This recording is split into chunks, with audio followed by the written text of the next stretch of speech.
Chasi, NanaYeboahcomedy, Sariki Muslimi, our North America, Alaji, Papa Uza, and then penny for any Shah, Sa, and Richard. Enya, Yawafase, your back, Kevin Taylor, Yantano, Naomi Yamobi Wire, or Money Catchman, Atra by the password trap, the fact Yan Crum for Yam Sumayasum, and you push in your phone, and your true cry and Kurani. Yet Dosako Ani, Eben Yamsumi, Ebby Kushini, Asinian, and Yagan. Will be a moving and near maybe an fata. When your missus are from now back, now bone could you now the patch or the check. And so we generally brass at one patch of the end patch of Ukora ne kutao na wajehunu uko kurobiso bidiko toilet. Ukora ne kutao na wajehunu uko kurobiso bidiko toilet. Yadi obeye jiri.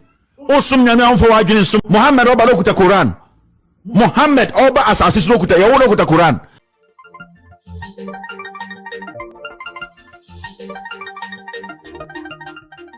Ebusia eko bedu tela afedi asa wanya awie ka yenuanu muslimifo na watwe omo so edi afafom ama yenuanu muslimifo omo USA atintesuko atre eko bedu tela say ebe akome pacha eko bedu tela say pacha wonne echna afisi ada eka hom aha give us online media pa emeka dwumede na mde babeda me sure say Oba subscribe now, press the bell notification icon ebu to your phone ebu to aye kese. Share na fofo so enya bi share na kope give us GC Miss channel na capsule snipping am. Me say edwo no eye edupa wonum nya na onya homfa so. Me nua ba wa himfie ho sabi enka ewo ho. Me nua ba ma so a rashes a eye insansa. Aba beji ojapade na boss no. Bora pharmacy shop. Herbal shop ko asope. Give us GC Miss channel na capsules. Edwo no yanum pom onum capsules no.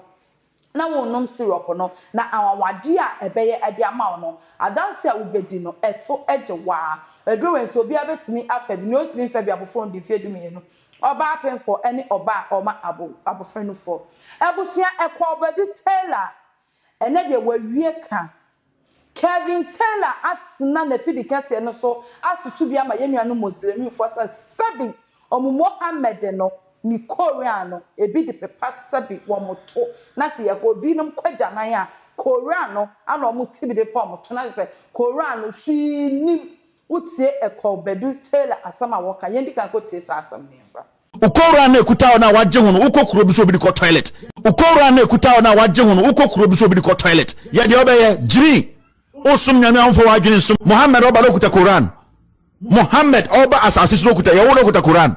Eye nipa no asem ene ya choro arim yawe edidi chief imam office de chi ene oye corruption adwuma ho because onum say chief imam enyini chief imam on TV chief imam on tie radio ene arim yawe na bodwe se peg ene enkwase politics no chief imam asemi beto dan obi ase Kevin ede asem na wo ken se Quran Muhammad eyi nipa kronkron ede bre yenuanu muslimifo no ko ba bia sabi ebi twa wo moto a Quran no mu shine say ya no mbi apepa wo moto na tese muslimi sum ni nyina no wa twe aba from chief imam anyane de obia anyane de e wo muslimi sum no we ebeto odwa no yenyane muslimi fo omo USA akasa say omo nuane Kevin omo bibia ne Kevin na samwe de eni enyan enti kebe ya anka ekobedu Taylor Kelvin omepacho se adwobro eya no fom ana se wakasa ma etrashe Kelvin so no onpacho ne empacho tena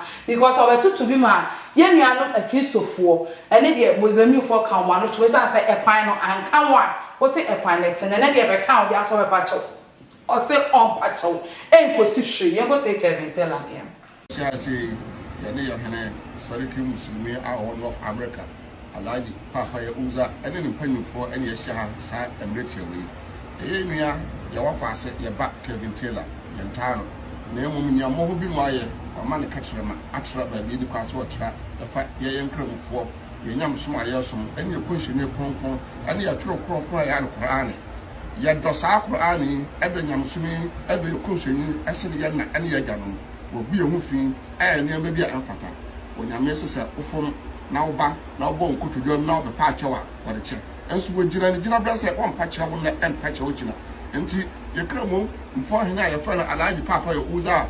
Why I have all of American and penny for a client, Kenyan way, Cremophobia, GD force. Will be our work having tail apart from the OT, be a few. Young friend, young summon, and 2 pound accident. Next, I walk on our platforms. nti efi na ekonu obi amoko to Kevin Taylor every the platform kopum time obenu no obo se de watietie nyame so no konhye no e adeba ne obepa che o yeso everybody be she. Assalamu alaikum. Foolish social media Muslims. This message is a very short message to Kevin Taylor. You said certain things that went against our religion and our Quran. And this such a thing, we don't take it lightly. We gave you the opportunity to apologize and withdraw your statement. You look like you refuse to do it. What we say is that we are peace-loving people, and we still believe that you still have the opportunity to withdraw that statement and make a correction. We wouldn't have a problem with you. You are not our enemy. We don't have enemies. Islam doesn't condone that. But the message we're sending to you is to withdraw those statements and regret your action. And we are forgiving people. We're going to forgive, and life will continue. If not, as the other brother said, we're going to make sure we boycott your program, and we'll do whatever is necessary to get our revenge back to you. Asemi beto odwano okatache free fan so akasa say we dey konwa na nnuane Kevin Taylor say bi entokwa wo omontam no kasem we die wan kasaye kra oko social media tintin fidie kasa bi tsa TikToker emu Muslim fo so kasa e ya mu che Kevin Taylor say what do wo som no aba from ti Kevin we die ekra wosemaka ensomenwe ye bra na be pacho emu update bia ma betla ha na me de mu update abro e will give us online media pa muka dwumadi so kona kopa give us GC Mr. and the capsules na be na Nike kona champion we say adwen e boost immune system, so it's good for the general well-being. Obi aso betimi afa no timi fe be obofo ndi fe dumie no oba pen for any oba or ma abofo for kind so oba like no wa share no ma abusu ekwo we no etimi ayekese na ja comment section no ase ema me edi ambodje so ane na ya ampofo makra.